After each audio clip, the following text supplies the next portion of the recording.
Welcome to Chapter 3, the second part. This is on the second part of the chapter called Big Data.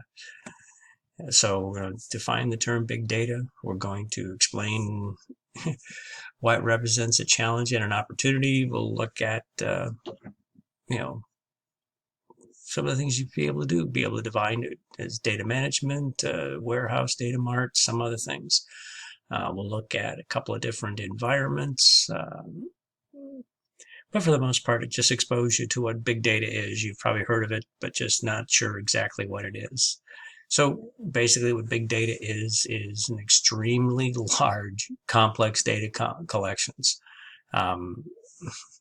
You think about every web page that you click, every menu you click on the internet, every selection of videos, movies, all that stuff is being gathered and collected by vendors, by other organizations, just to try to anticipate your needs in future wants and potentially marketing.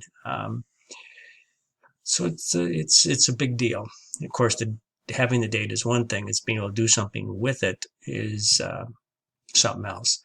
So there's three major characteristics. You got volume, how much data there is, how fast it's coming at us, and the variety of data that's coming through. So if you look at types of where data is coming from, it is coming from just about everywhere. Social media, sensors that are on your car, smart cards, the media you watch, the data you're logging, public data, your local, state, federal information, any historical archives. It is all over the place and coming from all different sources to a particular organization based on how they want to use that data. A few examples, retail organizations are monitoring your social networking. Ever be searching for an item and you don't really buy it, but you're just searching for it, but the next thing it does is that ad consistently pops up. Guess what? You're seeing some manufacturer using big data to their, to try to market their product. So you see the different advertising. Hospitals use it to analyze medical data because there's so much of it, and how many hospital records, and transferring between different labs and making sure you get it all together and keep it all for the same patient. All of it's very important. Consumer companies, monitor your social network to get an idea of what you like and don't like. And of course, your financial systems definitely use it to try to target some of their offerings to you. Now, some of the challenges is, what do I choose to store? I'm gathering all that data. How much of it? What do I choose? Do I want all of it? Do I want a part of it? And then decide, how do I store it? Where do I have to put it? Just because I got the data doesn't mean I know what to do with it and how to organize it in a way that makes it useful in the future. So I want to be able to retrieve value from the data that I collected. So those are some of the big challenges you'll see. Of course, how do I manage it? And data management is basically just a set of functions that define how you're going to obtain it, and how you're going to obtain data, make sure it's accurate, how you're going to store it, secure it, process it once it's here. That's data management. Now, data governance is basically just rules and responsibility to make sure the data can be trusted. So a little bit different between the two. Rough idea as to the types of things that are involved in data management.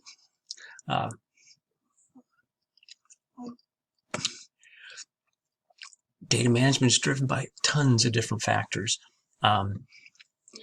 whether it's to meet external regulations by the market or by government, to make sure they don't release sensitive data, to ensure that the quality of the data is available when key decisions need to make. Now, data governance requires some business leadership and some participation. And usually it's using cross-functional teams from different parts of the business to help make some decisions definitely come into play. Now, you may have never heard of it, but it's a data life cycle management. It's basically what happens to the data, what policies, what rules is a company going to use to manage all the data they're collecting. I got to define what I need. I've got to, look for all the sources. I've got to get the data. I got to store it. I've got to, make sure I can tell people what the data I have, what it means. I got to access it. All of this stuff that you need just to get your data done. Now, data warehouse is basically just a large database. And you may hear other terms, data mart, data lakes. All of those are just ways that we can mentally accept how much data is out there and how many computers it's going to take to gather it all around.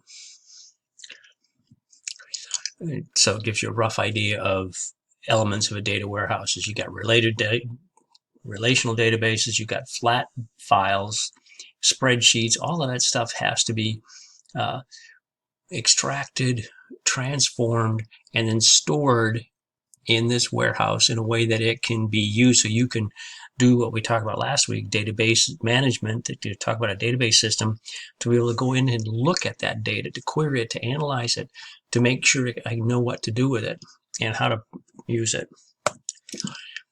Data mart, subset of a data warehouse. It's still another big area, contained a lot of data. Data lakes store everything approach to big data in saving all data in its raw, unalterated, data hub, raw data. It's just another way of storing all that data. Now, you may hear the term SQL, and that's a database type. There is also a no SQL, which then says it provides me to store, retrieve data, but it's usually only two-dimensional. It's like in a spreadsheet format where you got tables and some kind of relationship to it.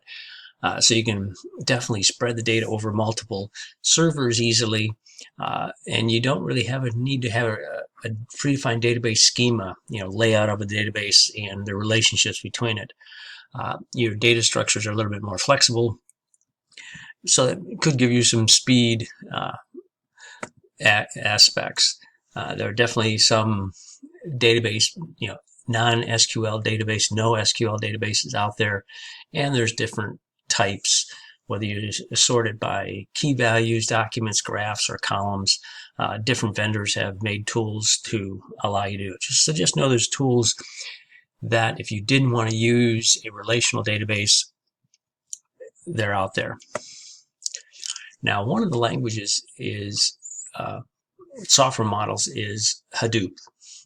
It's an open source framework, that allows different ways of storing and processing large amounts of data. It basically has two components. It's got a data processing component and it's got a distributed file system. But it basically is just the big key here is, we talked about software before, it's an open source software, so you can buy it and get it for free, make modifications and changes to it.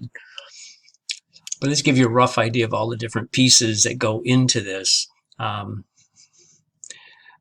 it's still, you're extracting data from a lot of different places, storing it in a number of different servers, and pumping it out to a data mart, data warehouse.